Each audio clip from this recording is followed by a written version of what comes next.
વાર્તા લેખન. શબ્દો પરથી વાર્તા લેખન. આપેલા શબ્દો પરથી ટૂંકી અને રસપ્રદ વાર્તા લખવી એ સહેલું કામ નથી.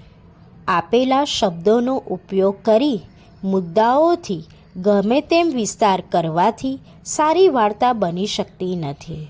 સારી વાર્તા લેખન કરવા માટે કેટલીક બાબતો ધ્યાનમાં રાખી વાર્તા લેખન કરી શકાય છે.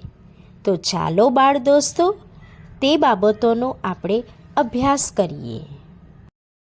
આપેલા શબ્દો પરથી વાર્તા મનમાં ગોઠવો.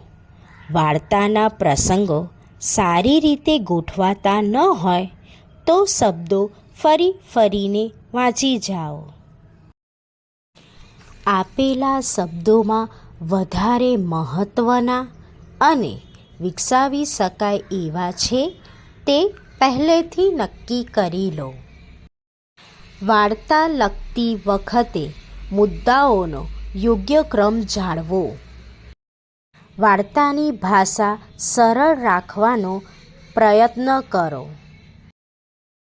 વાર્તાને વિકસાવવામાં તમારી કલ્પના શક્તિને કામે લગાડો.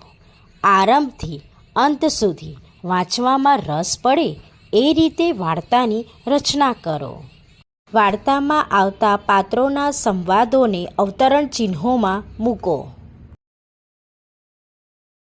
વાર્તાનું શીર્ષક વાર્તાના મુખ્ય પાત્ર, પ્રસંગ અથવા બોધ પરથી નક્કી કરો. આમ દર્શાવેલ બાબતોને આધારે આપેલ શબ્દો પરથી વાર્તા લેખન સરળતાથી કરી શકાય છે. બાળ દોસ્તો, ટૂંક સમયમાં હું આપને સરસ મજાના શબ્દો પરથી વાર્તાઓ લઈને આવીશ, તો તેનો અભ્યાસ કરવાનું ચૂકશો નહીં.